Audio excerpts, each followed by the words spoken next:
Hi Bigg Boss Malayalam season 7 വിജയെ തീരുമാനിക്കാനുള്ള voting ആണ് ഇപ്പോൾ ഹോട്ട്സ്റ്റാറിൽ നടന്നുകൊണ്ടിരിക്കുന്നത്. നമ്മൾ പറയാൻ പോകുന്നത് അൺഒഫീഷ്യൽ പോൾ റിസൾട്ട് ആണ്. പല ആൾക്കാർക്കും ഹോട്ട്സ്റ്റാറിൽ ഇന്ന് വരെ മാത്രമേ വോട്ട് ചെയ്യാൻ പറ്റൂ എന്നുള്ളൊരു തെറ്റിദ്ധാരണയുണ്ട്. എന്നാൽ അങ്ങനെയല്ല, ഹോട്ട്സ്റ്റാറിൽ നാളെയും മറ്റന്നാളും വോട്ടിംഗ് ഉണ്ടാവും. അതുകൊണ്ട് തന്നെ വോട്ട് ഒരാളും പാഴാക്കരുത്. കൃത്യമായി വോട്ടുകൾ രേഖപ്പെടുത്തുക, നിങ്ങൾക്ക് ഇഷ്ടമുള്ള മത്സരാർത്ഥി. അതുപോലെ തന്നെ ഷാനവാസ് മിഡ് വീക്ക് എവിക്ഷനിലൂടെ പുറത്തായി എന്ന തരത്തിലുള്ള വ്യാജ വാർത്ത പ്രചരിക്കുന്നുണ്ട്.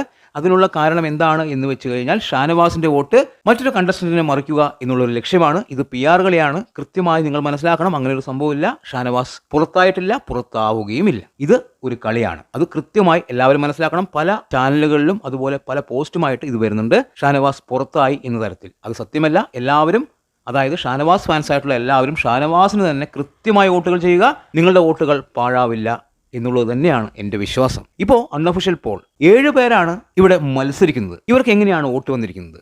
അതിനു മുൻപ് നമ്മളുടെ ഈ ചാനൽ നിങ്ങൾ ആദ്യമായിട്ടാണ് കാണുന്നതെങ്കിൽ, അല്ലെങ്കിൽ സബ് ചെയ്യാതെയാണ് കാണുന്നതെങ്കിൽ ഒന്ന് സബ് ചെയ്തേക്കുക. ലൈക്ക്, ഷെയർ, കമൻസ്, അതുപോലെ വീഡിയോ ഹൈപ്പ് ചെയ്യാനും മറക്കരുത്. ഇവിടെ ആദ്യ 3 സ്ഥാനക്കാർ തമ്മിൽ വലിയ വാശിയേറിയ മത്സരമാണ് നടന്നുകൊണ്ടിരിക്കുന്നത്. മികച്ച രീതിയിൽ ഈ 3 പേരും വോട്ട് പിടിക്കുന്നുണ്ട്. തീർച്ചയായും ഹോട്ട്സ്റ്റാറിൽ ആരാണ് മുന്നിൽ എന്ന് പറയാൻ സാധിക്കില്ല. അവിടെ ഒരുപാട് വോട്ടുകൾ വരുന്നതാണ്. ഇവിടെ അൺഒഫീഷ്യൽ പോളിൽ അനുമോൾ തന്നെയാണ് മുന്നിൽ. അനുമോൾക്ക് മികച്ച രീതിയിൽ വോട്ട് കയറുന്നുണ്ട്. ഈ വീഡിയോയിൽ അവരുടെ വോട്ടിനെ കുറിച്ച് ഞാൻ പറയുന്നില്ല. അടുത്ത വീഡിയോയിൽ, അതായത് അടുത്ത വോട്ട് റിസൾട്ട് വീഡിയോയിൽ കൃത്യമായി അവർക്ക് എത്രയാണ് വോട്ട് വന്നിരിക്കുന്നത് എന്ന് പറയാം. ഇവിടെ സ്ഥാനം മാത്രമാണ് പറയുന്നത്. ഇവിടെ 1-ാം സ്ഥാനം അനുമോൾക്ക് തന്നെയാണ്. മികച്ച വോട്ടുകൾ അനുമോൾക്ക് വന്നിട്ടുണ്ട്. 2-ാം സ്ഥാനത്ത് അനീഷാണ്. അനീഷിനും നല്ല രീതിയിൽ വോട്ട് കയറുന്നുണ്ട്. ഇപ്പോൾ അനീഷാണ് 2-ാം സ്ഥാനത്ത്. 3-ാമത് ഷാനവാസും മികച്ച രീതിയിൽ മുന്നോട്ട് തന്നെ പോകുന്നു. വമ്പൻ വോട്ടുകൾ നേടിയെടുക്കുന്നുണ്ട് ഷാനവാസാണ് 3-ാം സ്ഥാനത്ത്. ഇവിടെ 4-ാം സ്ഥാനത്ത് നെവിൻ തിരിച്ചു കയറിയിരിക്കുന്നു എന്നുള്ളത് എടുത്തു പറയേണ്ട കാര്യമാണ്.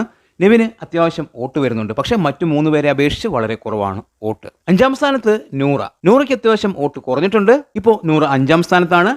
6-ാം സ്ഥാനത്ത് അക്ബറിനും വോട്ട് കുറവായി തന്നെയാണ് കാണപ്പെടുന്നത്.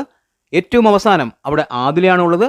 ആദിലയ്ക്ക് എന്തായാലും പണി ഉറപ്പാണ്. മിഡ് വീക്ക് എവിക്ഷൻ എന്ന പേരിൽ 2 പേരെ പുറത്താക്കുകയാണെങ്കിൽ അതിൽ ഒരാൾ ആദില തന്നെയാവും എന്നതിൽ തർക്കമില്ല. എന്തായാലും വലിയ വോട്ടുകൾ ഇപ്പോൾ വന്നുകൊണ്ടിരിക്കുന്നു. ഹോട്ട്സ്റ്റാറിൽ വമ്പൻ വോട്ടുകളാണ് വന്നുകൊണ്ടിരിക്കുന്നത് എന്നാണ് അറിയാൻ സാധിക്കുന്നത്.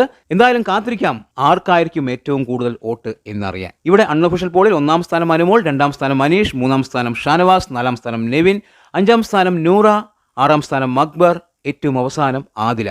ഇങ്ങനെയാണ് അൺഒഫീഷ്യൽ പോൾ ഇപ്പോഴത്തെ അവസ്ഥ. തീർച്ചയായും വരും സമയങ്ങളിൽ മാറ്റങ്ങൾ സംഭവിച്ചേക്കാം. അഭിപ്രായങ്ങൾ കമൻറ്റായി രേഖപ്പെടുത്തുക. വീഡിയോ ഇഷ്ടമായാൽ ചാനൽ ഒന്ന് സബ് ചെയ്യുക. പുതിയൊരു വീഡിയോയുമായി കാണുന്നവരെ ബൈ.